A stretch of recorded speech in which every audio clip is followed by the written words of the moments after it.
Hello gems, my name is Bushnell. If you're new to my channel, welcome.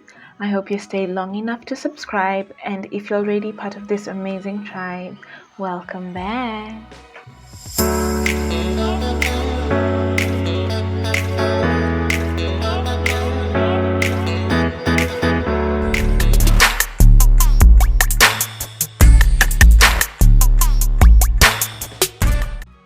Ladies, I hope you are well.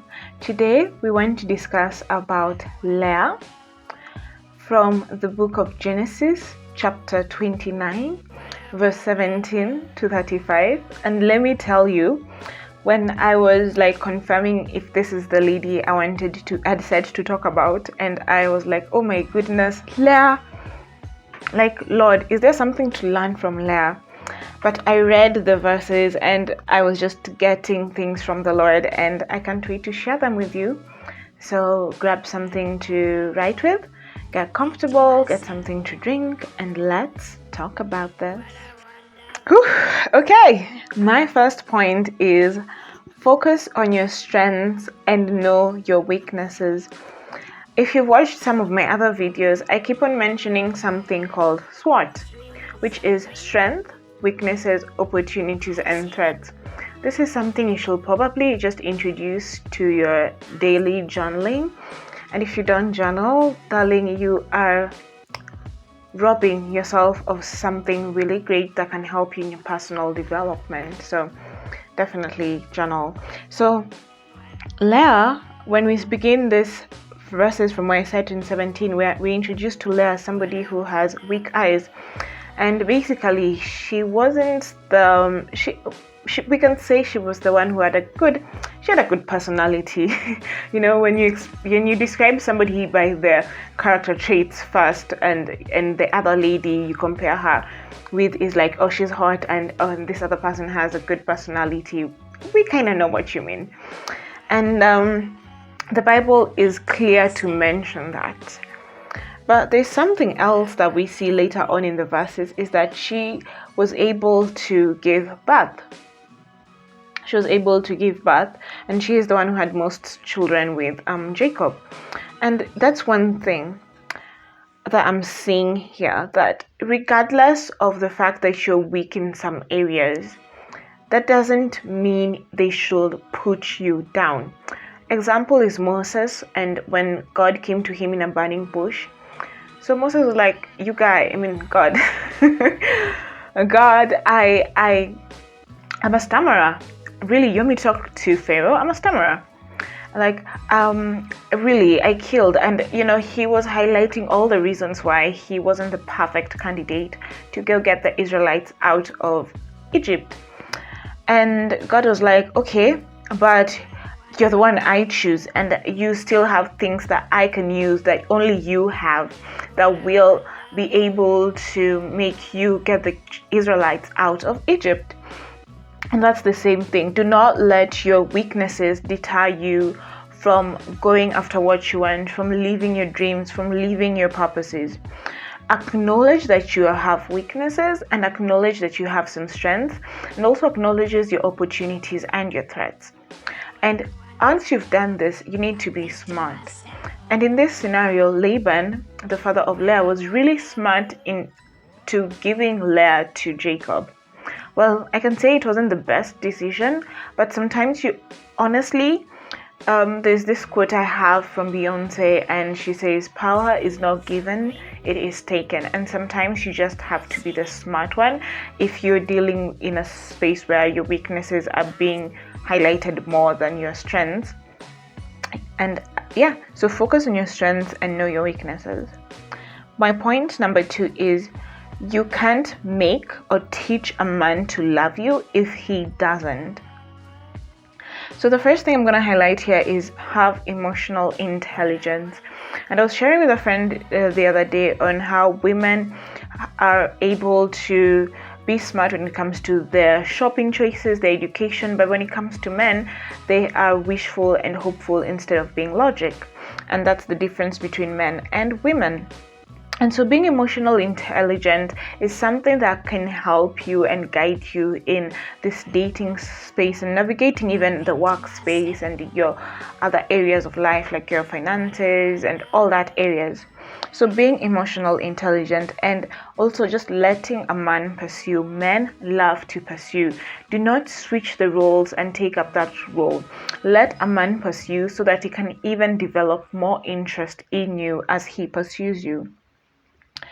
I'd also let you know that being good, being loyal, being loving to him is not a guarantee that he'd love you back or he'd do these things back. He'd be good to you. He'd be loyal. He'd be loving.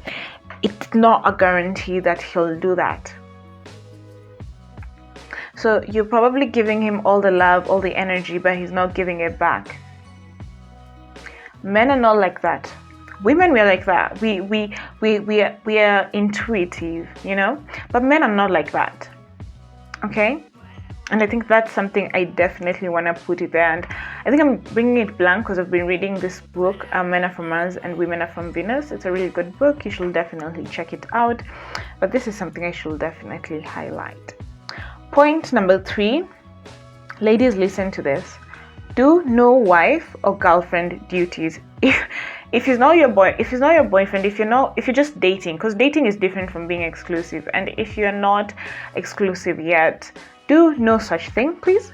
Cooking, mothering him, giving him benefits for a boyfriend or a husband, or just benefits that are fit for someone who puts effort.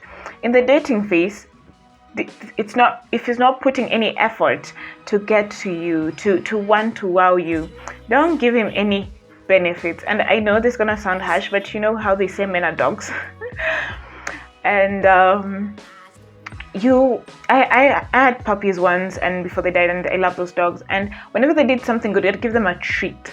But I wouldn't just give them a treat just out of nowhere, just like for doing something bad. Or the thing, okay, let me just scratch that. I hope you're getting my dog thing point face. I'm not calling men dogs. I'm just relating it to them metaphorically. Anyway, the thing is, do no wife or girlfriend duties. Point number 4 is sleeping with a man.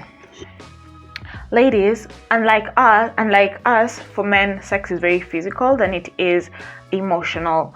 And for us, when we sleep with men, it's a lot for us. But for them, it's men cannot honestly sleep with any girl.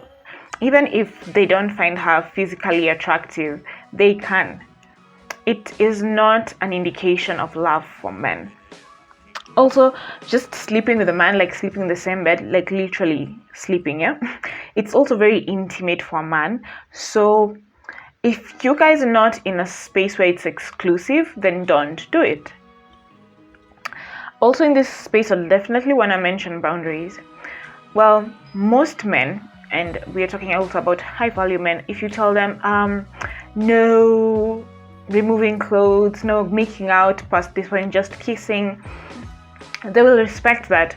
But when you get to that point and you've really gotten your clothes off and you're doing more than kissing, they'd say, she does not respect and value herself. And that's how you lose your dignity to that man. Because when you tell them, they take your word for it. They take your word that you said no, nothing more than kissing, and they'll take your word for that.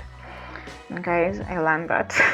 I actually learned that practically, so yeah, take it from me. Point number 5, and just before I go to the next point, something interesting is going to come soon. I am excited to share with you what's coming soon.